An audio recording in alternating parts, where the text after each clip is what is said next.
Ya llegaron los guapos, perdón, ya, seriedad, por favor, muchachos. Ya llegó el abogado, especialista en Derecho Penal, Militar y Seguridad Nacional, César Gutiérrez Priego, y el sensei, escritor y columnista Ramiro Padilla Tondo. Muchachos, los saludo con mucho gusto. Abogado, ¿cómo te va? Primero te saludo a ti.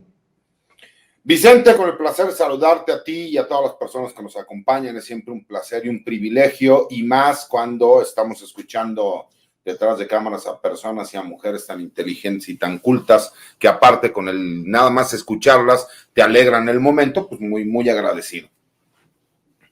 Gracias, mi querido César. Querido Ramiro, me da gusto saludarte como siempre. Otra vez. Oye, ¿qué onda? Acá, güey. ¡Ey! Ponle el pinche audio, cabrón. Ponle el audio. Pícale ahí. ¿Cómo ves, César? Siempre... Esto ya no amerita corazón peñanietista.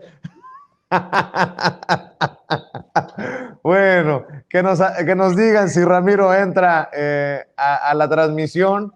¿Ya anda por ahí, Ramiro? Y seguramente le tocará aguantar carrilla si entra. A ver, ¿entra o no entra Ramiro? ¿Ramiro? No. Vamos a... ¿Sabes qué? Ya no le mandes dinero para los datos, César. Ahora mándale dinero para unas clases de computadora, de tele, algo por ahí, ¿no? Lo peor de todo es que anda chateando en todos los programas de México. Es el youtubero más famoso. Y resulta que para lo que le mando unos centavos para que esté al tiro cuando nos toca la mesa, ya se acabó los datos, ya le dieron la torre a todo. Entonces, bueno, ya no sé qué hacer con este muchacho. Oye, mientras entra Ramiro Padilla Tondo, déjame preguntarte, porque hoy publicas, como siempre, tu columna en La Silla Rota, y dices: la Secretaría de la Defensa Nacional está demostrando cómo se desarrolla una correcta articulación de los sistemas operativo, administrativo, logístico, de adiestramiento, educativo y de inteligencia. Se trata, pues, de la modernización de la Secretaría de la Defensa Nacional, que esto representa el proyecto más importante y trascendente de esta Secretaría para hacer más eficiente, transparente y ágil la operación de las Fuerzas Armadas. Dame tus comentarios sobre esta reorganización en la Secretaría de la Defensa Nacional, que incluye la incorporación de la Guardia Nacional, ¿no? Mira, fíjate, mi querido Vicente, yo siempre peco de ir un paso más allá de lo que es realmente esta reestructura o modernización que se está llevando a la Secretaría de la Defensa Nacional. Pues viene porque la organización de la misma Secretaría de la Defensa viene desde 1942, imagínate, por un decreto publicado por el general Lázaro Cárdenas. Posteriormente, en 1944, Manuel Ávila Camacho, el último presidente de la República de origen militar, separa en lo que era la Secretaría de Guerra y Marina a lo que es la Secretaría de Marina, la hace una secretaría independiente y deja la Secretaría de la Defensa Nacional a cargo del Ejército y de la Comandancia de la Fuerza Aérea. Para explicarle un poquito a la gente, habrá dos etapas por las cuales se llevará a cabo la modernización de la Secretaría de la Defensa Nacional. Lo que pasa es que a mí, ya sabes que siempre me gusta aventarme como el borras y termino incluso explicando qué es lo que va a pasar en un futuro. A veces me critican, como cuando dije que iban a detener al general Salvador Cienfuegos y a los 3 días lo detuvieron, o a veces me critican cuando digo que lo iban a repatriar, que lo publiqué también, y que todas las declaraciones que hice, incluso están videograbadas, así fue como nos conocimos. Dije que al general Cienfuegos lo iban a exonerar y que incluso posteriormente lo íbamos a ver que hasta lo iban a condecorar. Y recibí cientos de mentadas de madre en Twitter y exactamente es lo que pasó. Aquí, para explicárselos de forma muy sencilla, es: la Secretaría de la Defensa Nacional lo que hace es que sube un escalafón y se deslinda del Ejército, lo deja como una comandancia general del Ejército, para que no sigan con esa famosa idea de decir que se está militarizando el país, de acuerdo a todas las funciones que está llevando a cabo la Secretaría de la Defensa Nacional. Y realmente hace que no cumple una doble o triple función como lo hace el secretario de la Defensa y la misma Secretaría de la Defensa Nacional. Entonces deja que el ejército, en esta comandancia general, se encargue única y exclusivamente del reclutamiento de personal, del adiestramiento de personal, del movimiento de tropas, de la doctrina militar, así como también lo hace, por su parte, la Fuerza Aérea. Y lo que hace es que crea un Estado Mayor conjunto para que entonces sí el secretario de la Defensa Nacional se haga las funciones que realmente le corresponden de forma administrativa y política, porque recordemos que él es un general de división, que es un alto mando del Ejército Mexicano y de la Secretaría de la Defensa Nacional, es quien encabeza la plana mayor de esta secretaría, pero que además es un general de división que le ponen una cuarta estrella porque él se le da una comisión especial que es formar parte del gabinete como secretario de la Defensa. ¿Esto por qué se hace? Pues de acuerdo a todas las obligaciones que tiene la Secretaría de la Defensa Nacional, el Ejército, la Fuerza Aérea, por la misma ley orgánica que les da esas facultades, pues es cumplir con todas las obligaciones de carácter administrativo. Y yo incluso me voy ya a la segunda etapa, que es lo que se está buscando en un futuro, que es agregar a la Guardia Nacional a esa estructura de la Secretaría de la Defensa Nacional, ya que es un órgano administrativo desconcentrado que pertenece en este momento a la estructura de la Secretaría de Seguridad y Protección Ciudadana. ¿Para qué? Para proteger a la Guardia Nacional de que en próximos sexenios no veamos que llegue un erudito y quiera desaparecer a lo que ha sido el esfuerzo más grande en los últimos 30 años para crear una institución seria y firme que sea la encargada única y exclusivamente de la seguridad pública en este país. Y les explico, les hago un análisis completito de cuál es la organización que tenía la Secretaría de la Defensa Nacional y cuál es la nueva organización de cómo se va a llevar a cabo. Y cómo en esa segunda etapa se intentará sumar a la Guardia Nacional teniendo un enfoque como fuerza híbrida, ¿se me explico?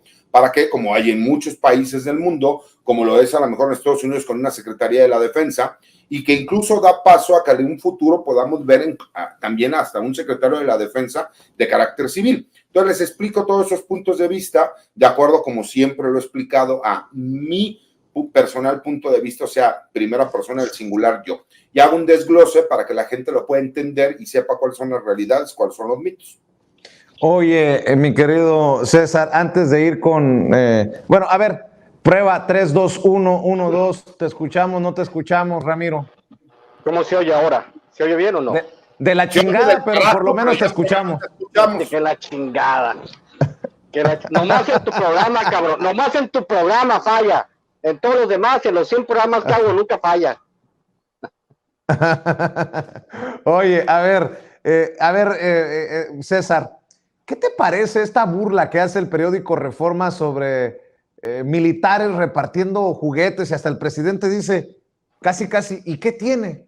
Ya quisiéramos ver a más militares dedicados a temas tan humanos, pero se burlan de los tianguis del bienestar y esas cosas. Te pregunto tu opinión y después voy con Ramiro Padilla Tondo. Pues por supuesto que el no conocer a tus Fuerzas Armadas pues te hace hacer este tipo de comentarios. Recordemos todo el trabajo de labor social que realiza el Ejército Mexicano desde hace décadas. O sea, el que ahora a lo mejor se vea de forma pública no significa que no se haya realizado. Durante décadas se ha realizado labor social en todas esas tierras lejanas de la sierra, en donde el personal militar también llegaba y, por ejemplo, compartía, apoyaba a la gente, y en época de Reyes o el Día del Niño, iban y regalaban también juguetes a todas estas comunidades. Entonces, no es la primera vez que se hace. Lo que pasa es que aquí les molesta el hecho de que han buscado por todos los medios confrontar a la población civil con los elementos militares. Y como no lo consiguen, entonces ahora tratan incluso de burlarse, cuando esto ni siquiera es algo nuevo, y lo que hace es que la gente no solo vea el trabajo del personal militar correcto, sino incluso todavía mucho más humano y cercano a la gente. Entonces el chiste es tratar de burlarse y de atacar por cualquier medio, ya que están desesperados, pero desafortunadamente desconocen que esto tiene décadas que lo han estado haciendo. Pinche oposición tan pedorra, ¿no, Ramiro? Es que en general estos cuates, los que ven los toros detrás de las barreras, no tienen idea de cómo funcionan ciertas mecánicas sociales, sobre todo en el caso del ejército. El ejército es una institución que es mucho más grande, 1000 veces más grande y 1 millón de veces más grandes que los imbéciles del periódico Reforma. Entonces, cuando uno ve estas circunstancias, sobre todo la circunstancia de burlarse y ver que esos cabrones tienen de altruistas lo que yo tengo de astronauta, o cuál es la labor social lo único que ha hecho Reforma es colgarse nuestros impuestos y probablemente ser uno de los beneficiados del Fobaproa. Entonces no tienen cara a estas alturas de la vida de estarse burlando de nada. Lo que tendrían que hacer es aprender a hacer periodismo. O sea, lo que hacen ellos básicamente es una revista de espectáculos política, es lo que está haciendo Reforma. Entonces, pues que se vayan a la chingada todos parejitos, ¿no? Hay que comprarles sus zapatillas de ballet para que se vayan de putitas allá sabes dónde. Es una ridiculez, o sea, al final de cuentas, este asunto de la interpretación que hace la sociedad, sobre todo de la labor de las Fuerzas Armadas, es muy importante que se entienda. O sea, tú agarras sin un marco legal a sacas al ejército a las calles con el imbécil de Calderón, y eso produce obviamente un desgaste, porque no tienen el marco jurídico para trabajar las Fuerzas Armadas. Ahora se crea una Guardia Nacional, pero como decía el buen Lord Peña Nieto, ningún chile les embona, y no les va a embonar ningún pinche chile. Se van a la chingada. O sea, al final de cuentas nosotros tenemos que sacar adelante nuestro país con ellos, sin ellos y a pesar de ellos, mi querido Vicente. Oye, aprovechando que escribes, que estás comprometido con la cultura, que sabes de esta mafia intelectualoide en nuestro país, dame tu opinión sobre este escandalazo por la agregaduría cultural en la Embajada de México en España, Ramiro. Pusieron o nombraron a una mujer que se burla del presidente Andrés Manuel López Obrador y que va a ganar más que el presidente Andrés Manuel López Obrador. No me la chiflen que es cantada, cabrón. Corrimos a Fabricio Hernández. Ah, qué bien. Pero metimos a Brenda Lozano. No mames. No mames. Era mejorar, no empeorar. Las circunstancias en las cuales, aquí sí me voy a permitir elaborar un poco. Las circunstancias en las cuales trabajaba esta mafia cultural, en la cual, por ejemplo, a Mario Bellatín, cuando él llegó a la Secretaría de Cultura y quiso cambiar, no sé si era exactamente la Secretaría de Cultura, Mario Bellatín llegó con todas las buenas intenciones de hacer un trabajo diferente, de descentralizar el asunto de las becas que se dan a los escritores del Sindicato Nacional de Creadores Artísticos y la chingada. Pues sucede que lo agarraron a sillazos, ¿no? O sea, hubo sillazos porque la gente no quería que esas becas que estaban concentradas en la Condesa, pues se repartieran equitativamente entre todo el país. Los jurados elegían a sus amigos y la chingada. Una beca del Sindicato Nacional de Creadores, pues obviamente te da 30,000 pesos al mes durante 3 años, y luego descansas un año y la puedes renovar. Obviamente toda esta mafia, todas estas personas, hay personas que han tenido la beca esa, imagínate 30,000 pesos al mes, han tenido esta beca 6 veces, en detrimento de los otros creadores del país. O sea, la idea de Carlos Salinas era básicamente crear, digamos, un estipendio, crear una idea de mecenazgo a través del Estado para que los escritores pudiesen escribir en paz, porque vivimos en un país donde somos muy pocos los que vivimos de los libros, muy poquitos, y vivimos en condiciones precarias. En el caso de estos cuates, de toda esta mafia cultural donde yo te apoyo, tú me apoyas, en las listas de fin de año, pues yo reseño tu libro y digo que es un librazo, pero tú reseñas el mío y digo que es un librazo, donde de repente se entregan premios a discreción. Los premios no son cualquier cosa, hay premios nacionales de 200,000 pesos, el premio Aguascalientes de poesía es de $500,000 de pesos, por eso todo el mundo se pelea por el premio Aguascalientes de poesía, pero también ven a los jurados, ¿no? A ver, hay que escoger a los jurados, no va a ser que los jurados sean mis amigos y me premien a mí por algún accidente. Ese tipo de mafia cultural que existió en México hasta el 2018, que sigue con todos sus tentáculos resistiéndose al cambio, pues es la que sigue ocupando las agregadurías culturales en muchos rincones del mundo, y pues obviamente habla muy bien de la 4T, poner como agregada cultural a una persona que detesta la 4T. Ahora yo quiero saber cuáles van a ser sus críticas ahora que está ganando un billete. O sea, me decía un amigo, Felipe Lomelí, me decía que tampoco es que sea tanto dinero comparado al nivel de vida que se tiene en México, porque sí creo que son más de 8,000 euros, pero dice que allá en Madrid las rentas son carísimas y todo es carísimo. Entonces, básicamente, pues se ajusta a un salario promedio, ¿no? De otros lugares. Pero lo que sí está de criticar es que acepte un puesto por ética. Yo no aceptaría un puesto por ética. Por ejemplo, si yo me invitara a Peña Nieto de agregado cultural a Madrid, yo decía, no, carnal, yo ni en esta vía ni la otra participaría en un régimen que yo detesto. El caso de la señora Lozano, señorita Lozano, pues me imagino que tendría que ser el mismo. No aceptaría por ética un puesto de un sistema del cual ella detesta, mi querido Vicente. Así es, pero César, aquí también lo cuestionable es que se ponen de pechito en la misma cuarta transformación. ¿Quién hace la selección? ¿Quién define que se merece un puesto esta persona? ¿Cuáles son los méritos? Bueno, el mérito es haber tomado clases, dice León Krause, el hijo de Enrique Krause, con él. Creo que tiene razón la gente que está indignada en redes sociales y se ha desatado una tormenta a la que no le ha entrado de frente Marcelo Ebrard como secretario de Relaciones Exteriores, no necesariamente que él haya sido el que la haya nombrado directamente, ¿no? Pero mira, Vicente, aquí incluso creo que tiene que existir la congruencia. A ella, en teoría, la proponen para un puesto y ella, en teoría, lo acepta, ¿no? Así es como se dan los nombramientos. Yo creo que ella, por congruencia y dignidad, no podría aceptar trabajar para un gobierno en donde el representante del Ejecutivo ha sido parte de la crítica y las mofas que ella realiza. Entonces, yo incluso siempre lo he puesto de ejemplo. Todas aquellas personas que trabajan en el gobierno federal y que critican abiertamente al presidente, pues yo sería la idea que renuncien, porque si no están de acuerdo con las políticas de Estado que está llevando el presidente de la República, quien representa al Ejecutivo y quien termina siendo su jefe máximo, pues es como que ilógico el poder hacer esto. Pero también esto nos demuestra, y escuchaba yo a Lina Duarte, y la verdad es que me gustó mucho el comentario, donde decía que esta mafia que se lleva a cabo en el servicio exterior de supuesta carrera, pues es una mafia en donde ellos mismos están rondando, apoyando, ayudando, y como lo dice bien Ramiro, pues lo importante aquí es tener el huesito, no importa estés de acuerdo o no, y yo siempre he pensado que en esta vida hay que ser congruente. ¿Cómo vas a aceptarte un puesto ante un ejecutivo donde tú sales a mofarte y a criticarlo? Digo, por dignidad yo no lo aceptaría, es así de fácil, mi querido Vicente. Así es, bueno, hablando de cosas controversiales en esta cuarta transformación, vamos a dejar la víbora chillando, muchachos. Estoy revisando lo que se publica sobre el gasto del gobierno del presidente Andrés Manuel López Obrador en publicidad oficial entre medios de comunicación durante el 2020. Un informe de las organizaciones Fundar y Artículo 19 señalan que en 2020 se ejercieron 2.248 millones de pesos en publicidad oficial, de un total de 2.452 millones aprobados para ese ejercicio fiscal, lo que significa que el gobierno de la 4T gastó alrededor de una quinta parte con respecto a los 11.398 millones de pesos del segundo año del gobierno peñanietista.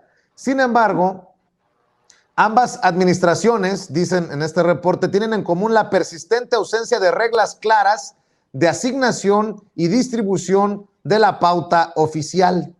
Y ahí sí yo estoy de acuerdo con esta crítica. Salvo que tú, César, salvo que tú, Ramiro, me digan, no, está claro, cabrón. Así se está asignando la publicidad oficial. Si bien es cierto, ya no son miles de millones de pesos los que están recibiendo Televisa y TV Azteca, sí son cientos de millones de pesos. Y de los 457 medios de comunicación que recibieron recursos por publicidad oficial, 10 de ellos concentran más de la mitad de los recursos, quedando menos de la mitad de la totalidad de los recursos a 447 medios.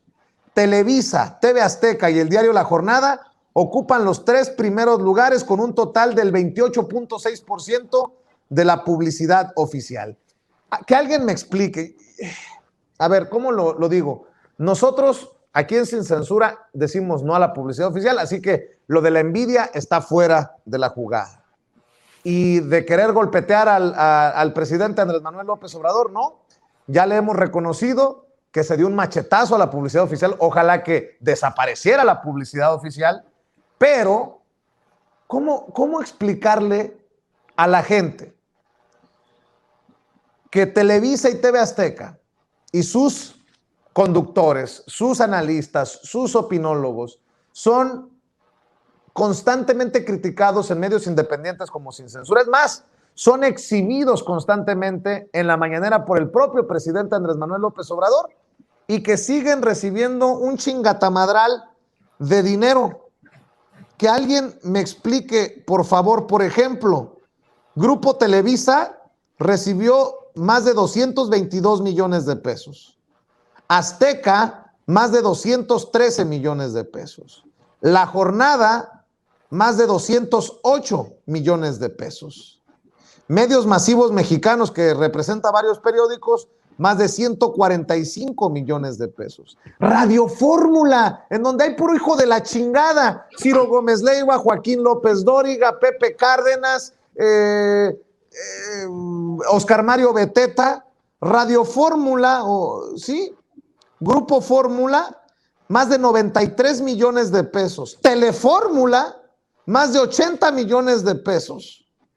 No, pues yo ya no entendí no entendí. César, dame tu opinión.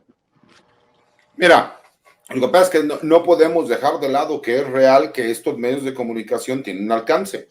Y ese alcance, pues por supuesto que tiene que estar contemplado también por medio de la publicidad que el gobierno quiera manejar en cuanto a los logos. Y tienes también que entender otra cosa, por ejemplo, Sin Censura es tal vez uno de los medios más vistos en todo YouTube, con toda la mega censura y todo lo que se ha estado intentando hacer. Y aquí la realidad es que no le cuesta un centavo al gobierno. Entonces, por lo menos saben que en ciertos tipos de redes sociales tienen cubierta la publicidad. En todos aquellos otros no medios, ¿sí me explico? Lo que buscan es por lo menos también tener parte de los alcances, aunque ya sabemos que la forma de trabajo y la ideología de estos medios es atacar al gobierno. Y a mí se me hace curioso porque en pocas palabras estás pagando para que te peguen. Pero pues yo me imagino que el encargado de la comunicación social en presidencia, pues lo ve como parte de también formar parte de esos medios que atacan al gobierno federal, teniendo por lo menos algo de publicidad en cuanto a los logros que se han llevado a cabo, porque si no, no tendría lógica de por qué lo están haciendo así. Sí, el pedo grande aquí es que no es dinero del gobierno, no es dinero del presidente, no es dinero del vocero del presidente, es dinero de las y los mexicanos. Ese es mi punto, Ramiro Padilla Tondo, y cada vez más mexicanos saben que estos medios de comunicación han generado montajes, como en el caso de Televisa y Loret de Mola, han generado narrativas contra el pueblo, en el caso de Azteca, con Javier Alatorre diciendo que no se le hiciera caso a Hugo López-Gatell. Dame tu opinión, querido Ramiro. Muy bien, te voy a decir que para empezar, este asunto lo tienen que resolver los huevones de los legisladores, porque para eso están, no están ahí de floreros. Ellos tenían que haber sacado ya una nueva ley para la publicidad gubernamental. O sea, hay muchas maneras de ejercer el presupuesto. ¿Quiénes aprueban el presupuesto? La Cámara de Diputados. ¿Por qué chingados no han hecho nada al respecto? Ya llevan 3 años. Se acabó la primera legislatura con mayoría de Morena y no hicieron nada. ¿Qué espera la otra legislatura para hacer algo al respecto de los medios de comunicación y de la publicidad oficial?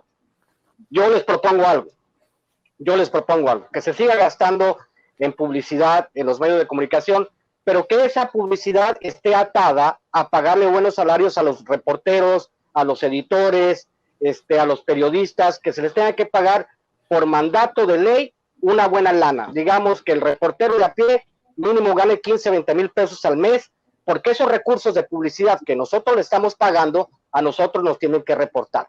Hay que recordar lo que sucedía en el sexenio pasado, donde se pagaron más de 60 mil millones de pesos en publicidad. Hay que recordar el debate que tuviste con cierto personaje cuya revista está pidiendo donaciones para sobrevivir, no que había ganado un montón de millones de pesos con Calderón y con Peña Nieto. O sea, ese tipo de cosas.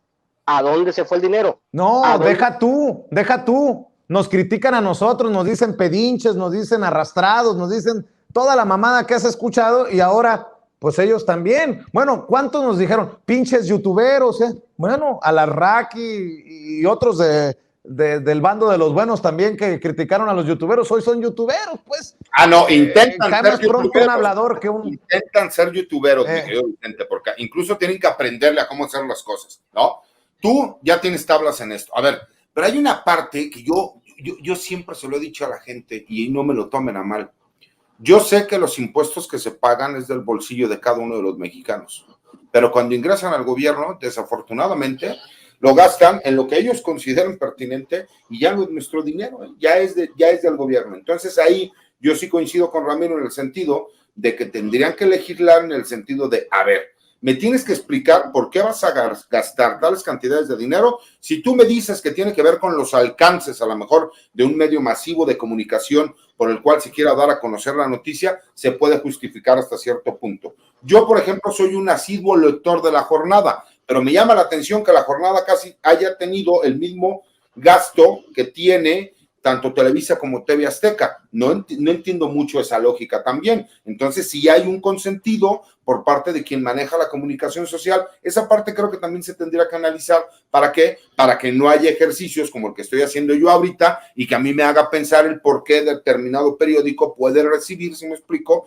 una cantidad mayor que otros tantos. Hablando de recortes y de quienes reciben y ya no o recibían y ya no reciben. AMLO, malote, regrésales el chayote. Denuncian en redes sociales el recorte de salarios en el periódico El Universal. Pues ya no están recibiendo lo que recibían con Peña Nieto, con Calderón, y ahora se la están pelando la naranja, pero sabroso, mi querido Ramiro. En las redes sociales circulan algunas denuncias sobre el recorte salarial del 25% a los reporteros del Universal. Sin embargo, dicen los amigos de Regeneración MX, el diario no se ha pronunciado al respecto. Bueno, pues habría que preguntar si a Héctor de Mauleón, que escribe puras pinches pendejadas, de que el narco se robó la elección en Sinaloa para ayudar a Morena, que Salvador García Soto, que ya fue exhibido por sus mentiras en la mañanera, si Carlos Loret de Mola, que escribe en el Universal, si a esos también les mocharon su marmaja, mi querido Ramiro. No, pues yo si buscara el diario Universal en una biblioteca, llegaría a la biblioteca y preguntara, disculpe, ¿dónde está el diario El Universal? Al fondo, a la izquierda, en ciencia ficción y teorías conspirativas, ahí lo puedo encontrar. O sea, no mames, o sea, en realidad los recortes es básicamente, hay que preguntarle ¿cómo se llama el dueño del Universal? Ruiz Gili. Acuérdate que nosotros le pagábamos más de 80 escoltas de nuestro bolsillo, del Estado Mayor Presidencial, para que el señor se pudiera mover por la calle. Esa era la clase de prebendas que tenían estos señores, y por eso han sido los ataques constantes contra el gobierno de López Obrador, porque dijo, oiga, estoy un empresario muy saludable que genera muchísimo dinero, genera miles de millones de pesos en contratos. Sucede que no le puede pagar usted un salario decente a sus columnistas. Ese es el asunto de fondo de lo que estamos viendo ahora es la crisis de los medios de comunicación tradicionales. Hay que preguntarnos qué va a pasar con estos medios de comunicación, como decía César hace un momento, por el alcance. Entonces, el alcance de estos medios de comunicación básicamente pues es nacional. Entonces nosotros tenemos que establecer nuevos parámetros para que el internet llegue a todos lados y programas como este sin censura pues lleguen básicamente no a todos los rincones del país.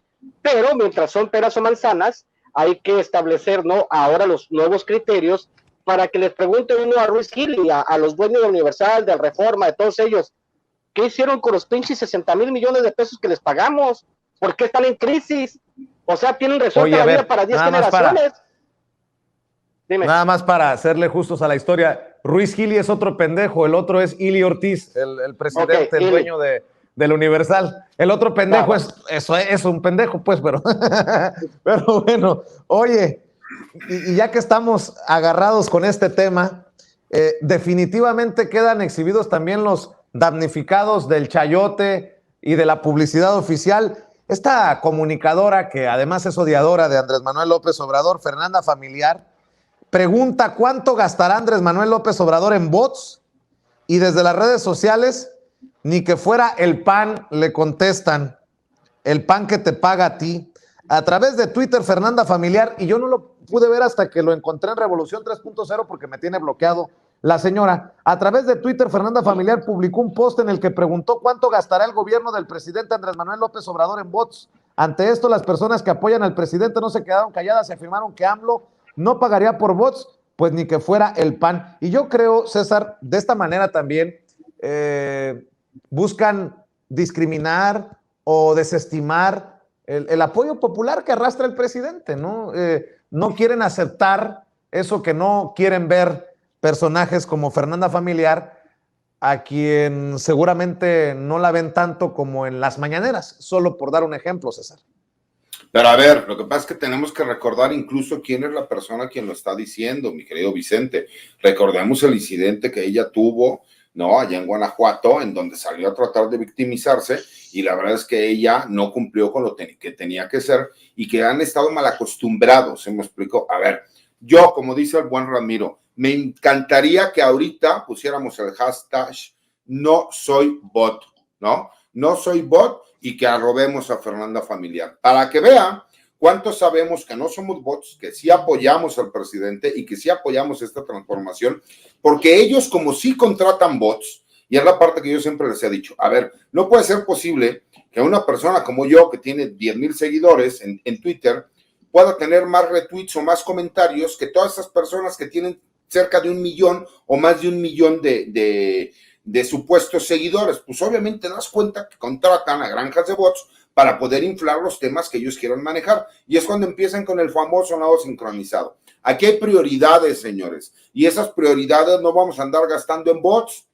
Es muchísimo más fácil que mejor solo invirtamos en apoyar a ciertas comunidades, a ciertas personas, que andar gastando en bots. ¿Por qué? Porque simple y sencillamente, aunque quieran manejar, es que hay bots por parte del gobierno. Discúlpenme, a mí no solo no me pagan un centavo, yo pongo dinero en mi bolsa para muchas de las cosas que hago porque las hago con mucho gusto, porque sí me siento comprometido en apoyar al gobierno que yo estuve esperando durante tantos años para que acabara con todos estos corruptos. Y tomando nada más un poquito del comentario de lo de la columna de Héctor de Mauleón, tú lo sabes porque yo lo he hecho público, lo he subido a Twitter, en donde yo sí con un documento oficial de inteligencia militar les demuestro cómo Ernesto Zedillo Ponce de León y en específico su secretario particular habían recibido dinero, vehículos y hasta una casa de regalo para apoyarlo en lo que era la campaña presidencial de Ernesto Zedillo para presidente de México.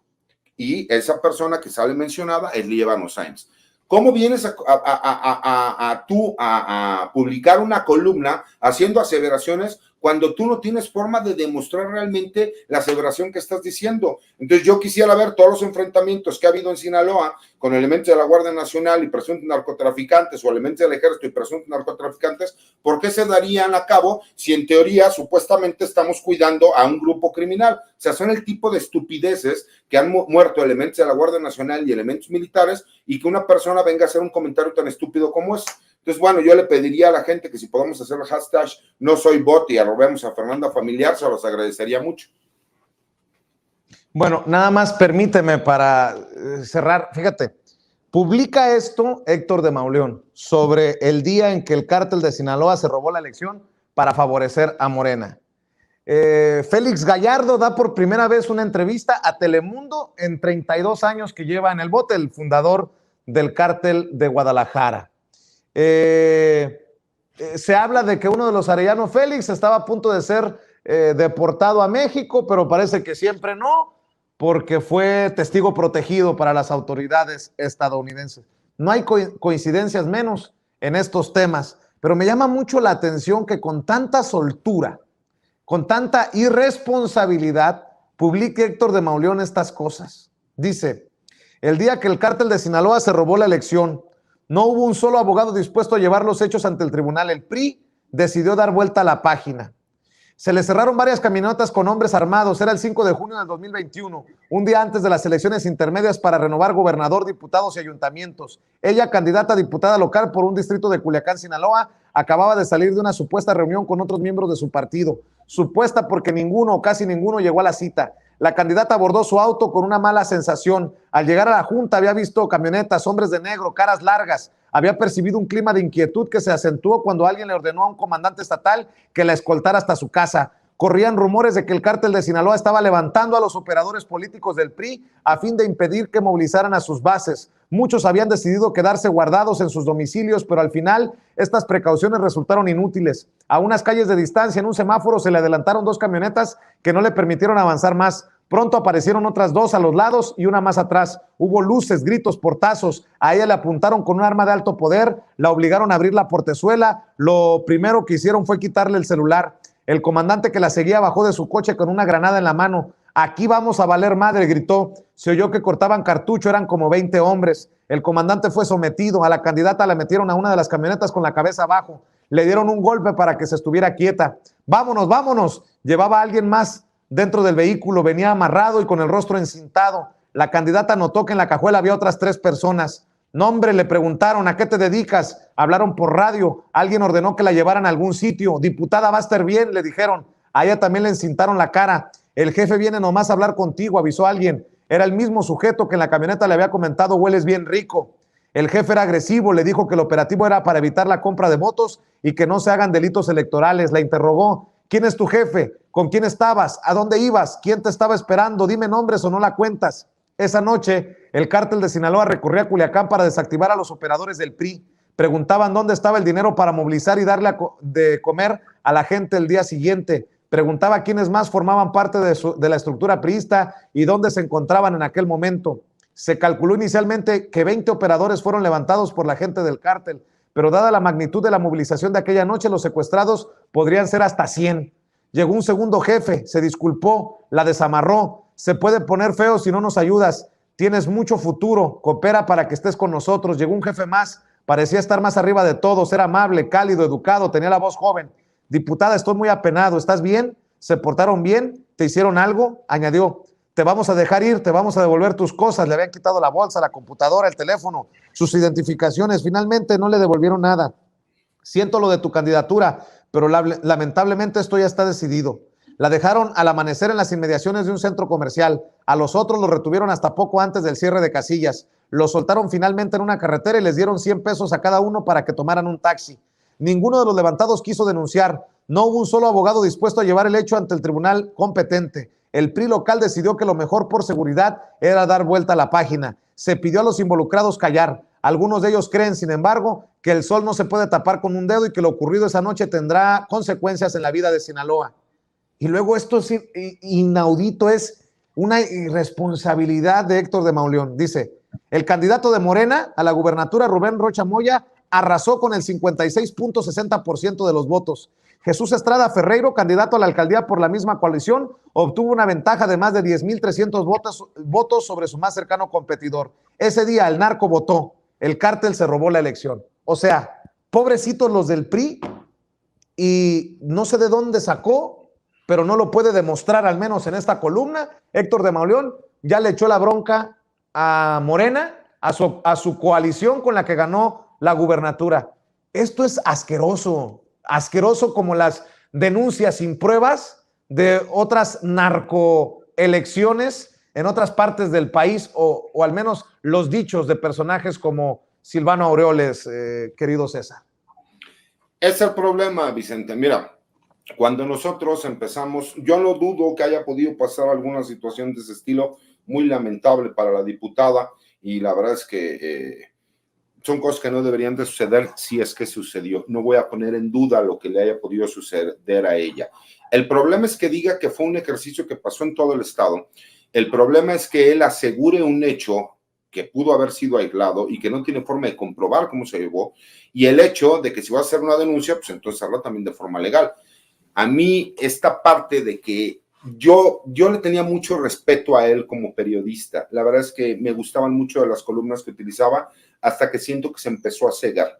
Y el problema es ese, cuando te ciegas, pierdes objetividad y empiezas a publicar por publicar. Ustedes han leído mis columnas. Yo cuando veo que alguna cosa no está bien, yo también lo señalo y digo las cosas que considero que están mal. Y también he dicho que muchas de las personas allegadas al presidente le pasan información que no es correcta, y por eso el presidente maneja que tiene otros datos, y eso es real.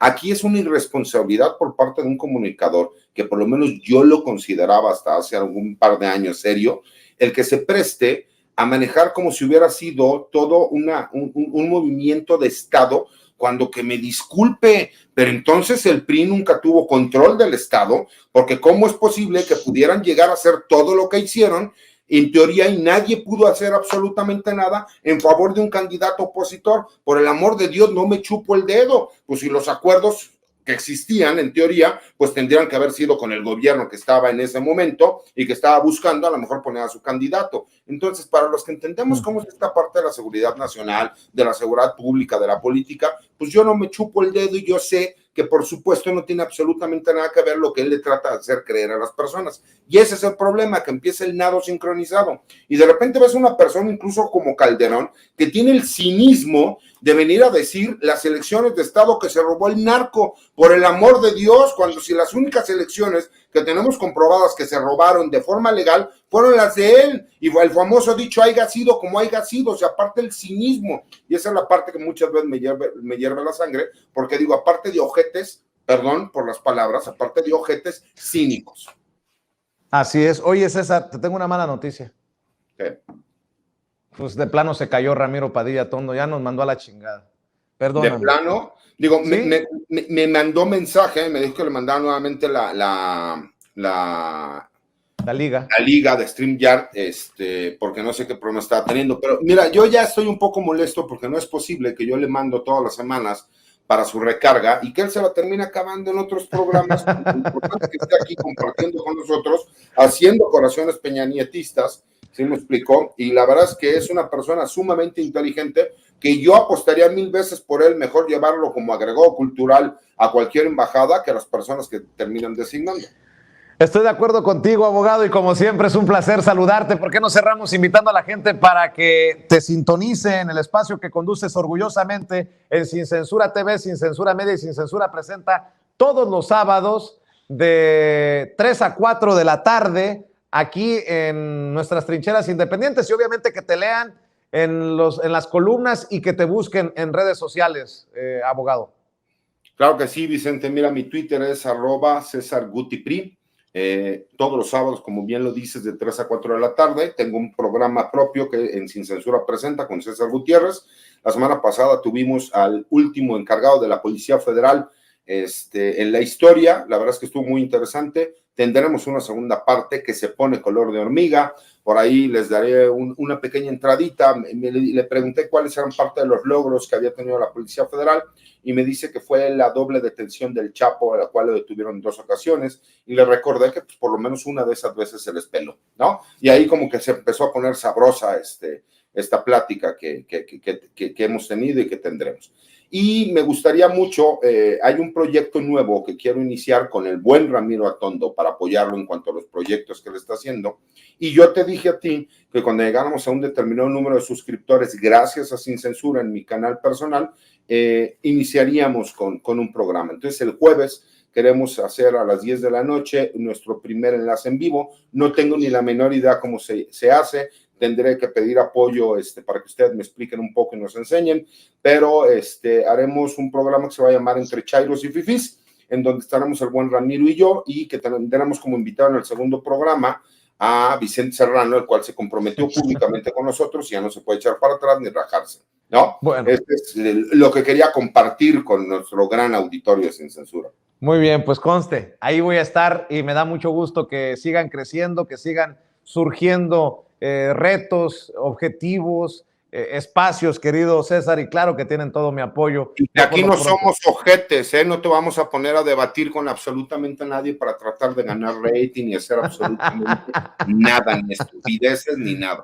Aquí cuidamos a nuestros amigos y lo importante es que compartan con nosotros y que la gente pueda conocer un poquito más en el cotidiano, en el día a día, ¿sí me explico? De los temas trascendentes, pero con una plática normal del día a día. Bueno, pues que así quede, mi querido César. Te mando un abrazo y ya le dimos retuitear al No Soy Bot, a ver si le queda claro a Fernanda Familiar. Saludos a mi tropa y que se acuerden que tengo la mejor tropa de todas las redes sociales y recuerden, no somos bots. Cuídense mucho, que Dios los bendiga. Gracias, gracias César. Y creo que Ramiro, por lo menos para despedirnos, está ahí, le va a alcanzar el chisguete que le queda de datos para despedirnos. ¿Andas por ahí, Ramiro? Aquí estoy. Lo que pasa es que tengo el iPhone, tengo el pinche Samsung Galaxy, no sé qué mierdas, y pues de todos no se hace uno, cabrón. Oye, bueno, pues despidamos invitando a la gente para que te apoye. Ahí estamos, por favor, mi canal, les pasé el link hasta la productora para que se suscriban a mi canal. Voy a estar subiendo contenido original, vamos a trabajar el asunto de literatura, libros, antropólogos, filósofos y todo el asunto. Compren el pequeño Chairo ilustrado, México para extranjeros, hojas sin ruta. y pues les agradezco mucho el apoyo. Disculpe por este programa tan accidentado, pero pues no sé ya qué chingados, me parece que nos echa la maldición, Vicente, cada que estoy contigo. Entonces puedo No, estar no 3 horas, manches. puedo estar 3 horas en un programa con un montón de cabrones y no pasa absolutamente nada. Nomás aquí en Sin Censura es el desmadre. Ya déjeme paz, pinches bots, déme quebrada de hacer mi segmento en buena onda. Está bueno, mi querido Ramiro. Y en redes estás creciendo también, ¿no? Sí, arroba Ramiro Atondo en Twitter. Al rato subo un programa que tuve con Ricardo Sevilla, más noche, para los que gusten, por ahí de las 11 de la noche, hora de México. Vamos a estar hablando de literatura, precisamente con el escritor de Silvin Ramírez y Ricardo Sevilla, un segmento muy bueno. Y pues voy a seguir haciendo mis cápsulas y les agradezco mucho, les agradecería mucho que se suscribieran a mi canal porque hay que trabajar en concientizar, ¿no? Y dar contenido diferente, sobre todo contenido de libros, literatura y otros conceptos, mi querido Vicente. Fierro, pues, un abrazo, mi querido Ramiro. Gracias, César. Cuídense mucho. Buenas tardes, buenas noches.